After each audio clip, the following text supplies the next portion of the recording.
Welcome to the Medical Collective, your go-to podcast where medicine meets real life. I'm Dr. Keisha Davis, a pathologist, personal trainer, and your host. I will be joined by a vibrant team of doctors who are not just healthcare professionals, but artists, fitness enthusiasts, and advocates for change. Each episode, we dive deep into the world of medicine, from untold stories of the healthcare industry to the latest in medical advancements. We're here to bring your insights, answer your burning questions, and explore the art and science of healing. So let's get started and step into the world of the Medical Collective. Hi, welcome into the Medical Collective. I'm glad to be with you today on another episode. I'm Dr. Keisha Davis, your host, pathologist, everything above and beyond as a mother. And of course, I'm a personal trainer. So today we're going to start a two-part series. I think it's important. Something I've noticed personally with loved ones and myself is that people think they're doing everything right. They go to their screenings, they get their annual tests, then why are things getting missed? If you're doing everything you're supposed to do, the tests are supposed to do it. Now, as a pathologist, I will tell you there is always a gray zone and we miss things because we know that testing is not the answer for everything. So today we're going to talk about that. Even when you do everything right, why some cancers are missed. One of the most hardest conversations in medicine is this. Sometimes cancer is missed, even when everything is done right. And I want to explain that. Not to create fear. I want to give you clarity because understanding this is what actually will make medicine safer for you, healthcare safer for you, and that doctor-patient relationship better. It's the expectation. Let's start with that.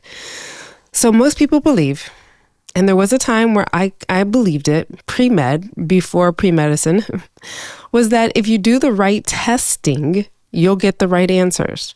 Meaning, for said disease, there's a test. There's that magic test, right?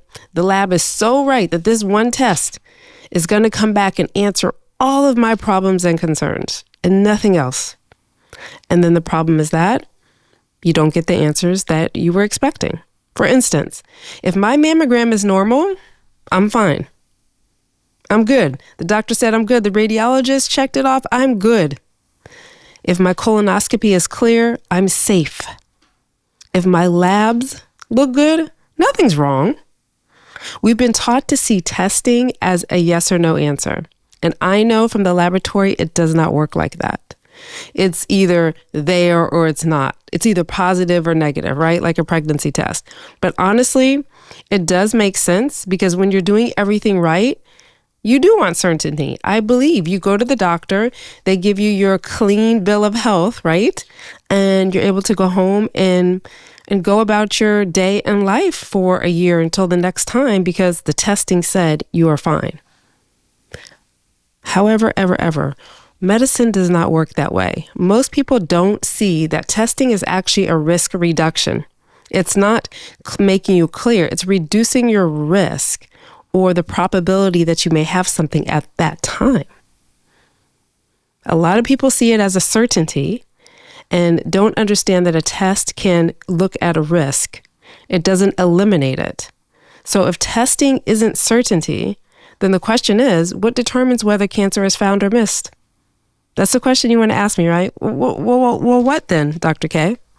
So here's the reality of all of this. Here's the reality. The first thing I want all of you to understand is that biology matters more than everything. Okay?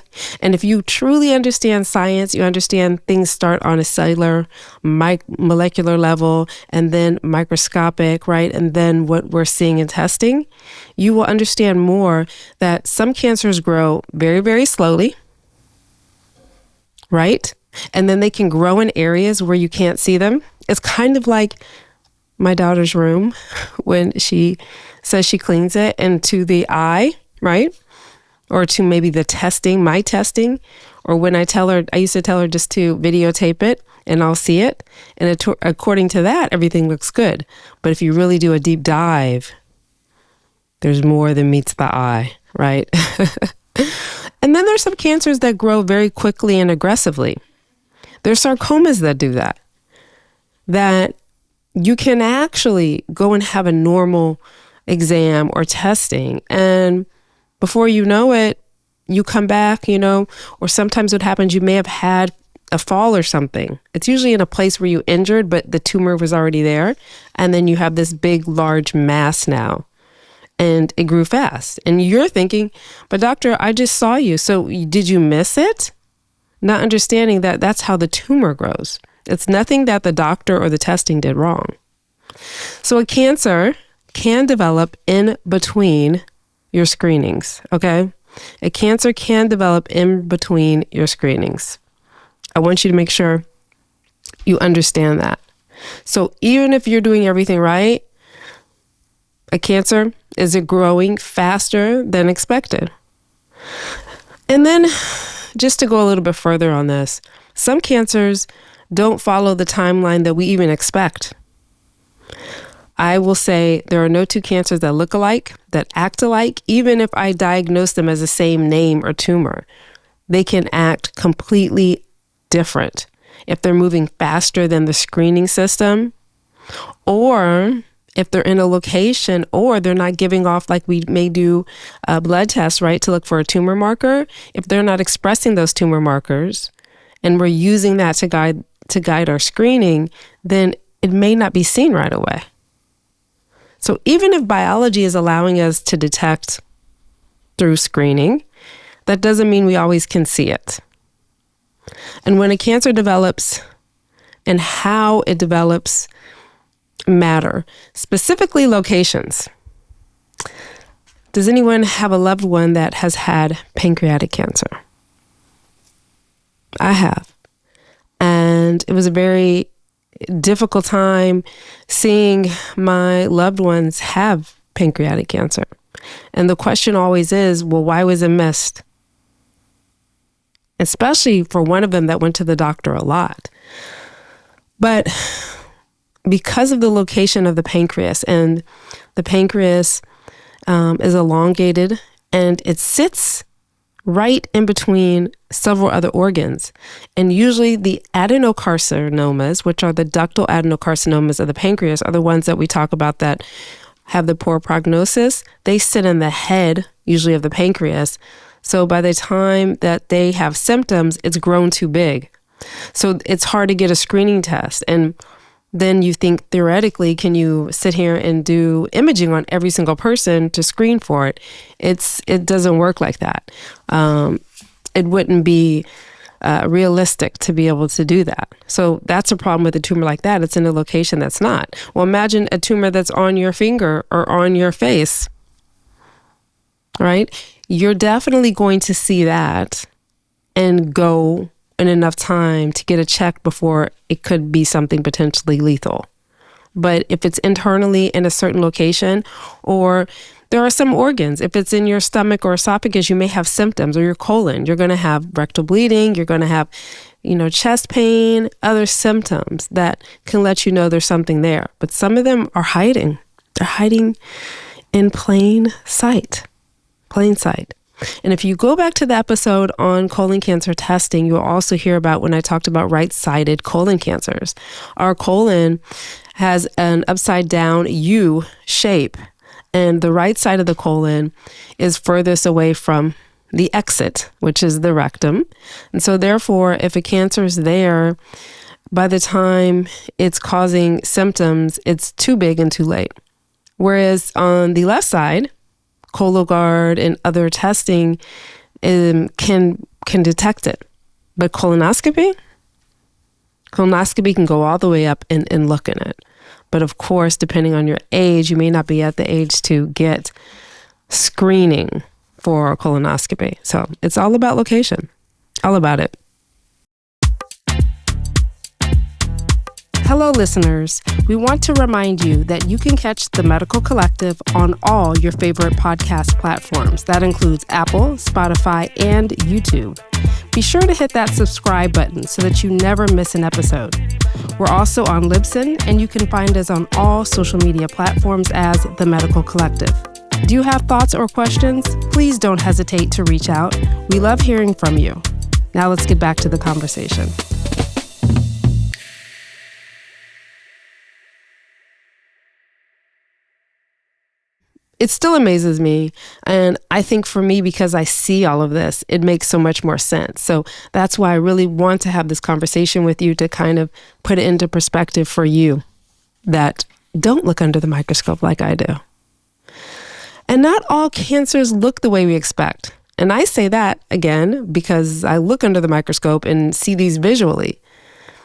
For instance, we expect a tumor or cancer to be a big ball mass, right? Like, how could you miss the tumor?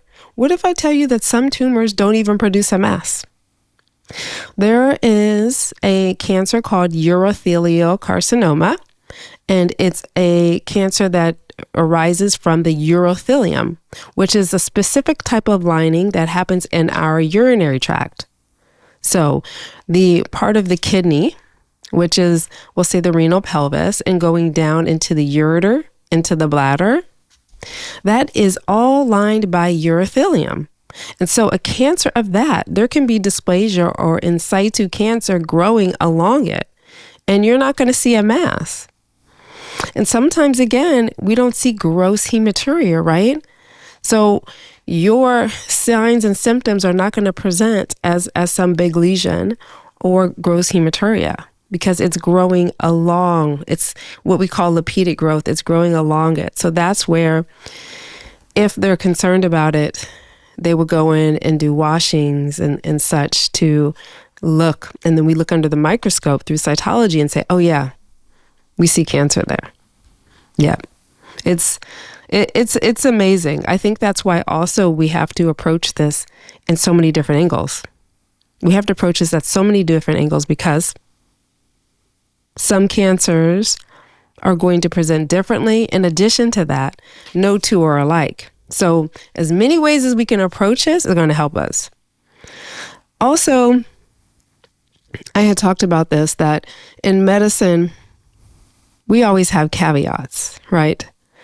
Did you know that there is no test that's 100% sensitive? In addition to that, say for instance, you actually have a lesion of your colon, and it's a big mass, and the doctor goes in there, the gastroenterologist, and takes biopsies of it, right? He sees the lesion. He told you, I'm sorry, but there's a big mass in your colon. We took biopsies of it and we'll let you know, but I'm concerned for cancer. And then this pathology report comes back as dysplasia, which is precancerous, right? It comes back as dysplasia, but it doesn't say what the doctor was expecting it to be. So who made the mistake? What was missed? This is actually where it's not actually the test that has the sensitivity issue or the testing issue, but it's how the biopsy was obtained, where it was also obtained. For instance, when there is a big mass, sometimes the doctors may get around the side or in the middle. And what they can see is it looks like a tumor mass, but the tumor is further in there, and then your body reacts to the tumor. And so you see inflammation, and that can present indurated. There's tissue that reacts, and then that can present indurated. And all of that is what they can get. And some of the tumor can be necrotic, and that can be the biopsy part. But until we actually see the invasive tumor, we can't call it 100% that. We just can't. Yeah. That's also why I say when it comes to a biopsy, I hear this on social media a lot. They biopsied me, and they said that they missed the tumor. They misdiagnosed me. And I always want to go back and say, how did the misdiagnosis happen? They'll say later they had it taken out and it was something different what the biopsy said. And now you understand, and I will go a little bit in depth on that, is that the biopsy is a small moment in time. And just like that tumor I told you about, the hypothetical tumor, and the doctor's getting around it, imagine you have a mass. And even a tumor between two people can be different if it's the same diagnosis, is that one person's tumor can look different in different areas. And it's heterogeneous. It's because the tumor can be expressing different It can be genetically different in little areas, but it's going to look different and not always homogeneous. Some are, but there are some that have a lower grade part and a higher grade part. So if you take a biopsy of it, or even a breast tissue, and there's something that looks nodular, but they're taking it more of the benign process, that may not represent the whole thing. Or there are sometimes two tumors, two different types of tumors growing in the same area. And depending on what was biopsied, that's what the diagnosis is at the time, but not until everything is taken out can you get the full diagnosis, okay? So when you get a biopsy, do understand they are not biopsying the entire lesion. Sometimes though, when it's benign or they can look on imaging and tell what it is, usually the biopsy can represent the entire tumor, but we have to have that caveat that it may not. And I always put, in many pathologists, which is why in our specialty, we are the linguists, I will say. We have learned, we are very cautious, and sometimes the doctors don't like it, that we may put clinical correlation recommended. This may not represent the tumor in its entirety, or because I have a biopsy, these are the findings on the sections examined or the sections submitted, because we know that there could be something else, and we want to make sure we protect ourselves and protect everyone to let them know this could or could not be what 100% everything is, if that makes sense. So what we sample may not always represent the full picture. That's what I want you to go away with. A biopsy tells part of the story, not always the whole story. And we always like to leave a caveat for you. So let me get to the emotional truth about this, because now I don't want you to now think when you go to your doctor, you're like, well, what's the point of the test? They may not even be the whole story. That's not it. I just don't want to give you any false hope. And I also want you to be realistic and mindful and understanding that even if you get a good check bill of health, that you still have to go in, because tumors can always be developing. They can always be changing in your body. Things are changing. So one checkpoint test is good, but you got to go to the next checkpoint and the next checkpoint. Keep going. Don't stop. Okay. So the part that we don't talk about enough is that when cancer is missed, that you patients feel betrayed. They feel like something was overlooked, and physicians, many feel responsible. Even when they did everything correctly, they feel responsible. But the truth, missing cancer doesn't always mean that something was done wrong. Sometimes it means we're working within the limits of biology. The tumor, where it was growing, how fast it was growing, the capability of the test or tests that were done, or the tests that were not done. So missing cancer doesn't always mean that there was a mistake. So if medicine isn't perfect, you ask me, what protects the patients? What protects the patients? You know what it is? It's that relationship and ongoing trust with your doctor. Not for one appointment, not for two, but for over time. That's what it is. That's what protects the patients. It's not one test, it's the process. It's repeat screening, it's follow-up. I always say this in many of my episodes, not to look at one test, but to look at the trend, right? What is the trend of your test? For instance, some people have a hemoglobin, which is one of the tests we look at to see if you are anemic or not. Some people have a hemoglobin that's below the normal range. And that's a whole nother thing, is the range. Is they see the hemoglobin, it's low, it's outside of the range, which again, the range was made for certain purposes, and they're scared, right? But they've always been like that. So that's why it also requires you to have an ongoing relationship with a team and not keep switching, because then it's like starting all over again, starting all over. And a lot of disease processes, even chronic disease processes, didn't happen overnight and may not get diagnosed in one day. They won't. It's an ongoing relationship. It's like peeling layers until we finally get to the middle, and then we can come to a conclusion about what your diagnosis is. Yeah, it's not like the textbook or the questions we have on our exam where we're like, oh, that's what the answer is. It doesn't work like that. So we have to pay attention to symptoms over time and test over time. Medicine works when it's repeated and followed and interpreted over time. Over time. And that's why your doctor will ask you to come back. That's why they will look at the results. And they also may think about other things, talk, consult, and may, when you come back, have more information to give you for the next steps. I hope that helps too. I hope that helps. Also, do understand something about this process, this patient-doctor relationship. If you ever feel that this information is not being conveyed to you, you have the right to ask. You have the right to dig deeper, to ask those questions, and have a relationship with a doctor that you trust, a team that you trust. That's how this will improve the patient-doctor relationship and you understanding that. So when you get your screening test next time and it's clear, because tumors grow a certain way, you can get cancer.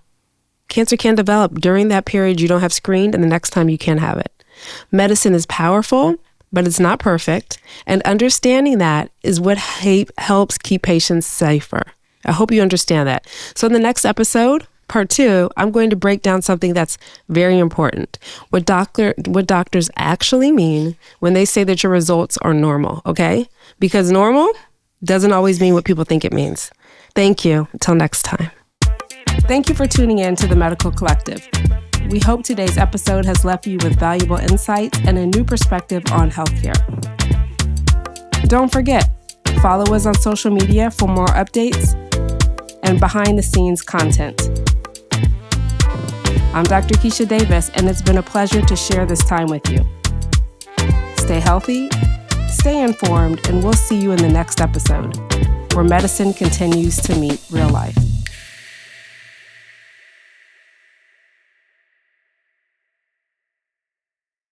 Please note that the content provided in the Medical Collective podcast, including text, graphics, images, and other material, is for informational purposes only.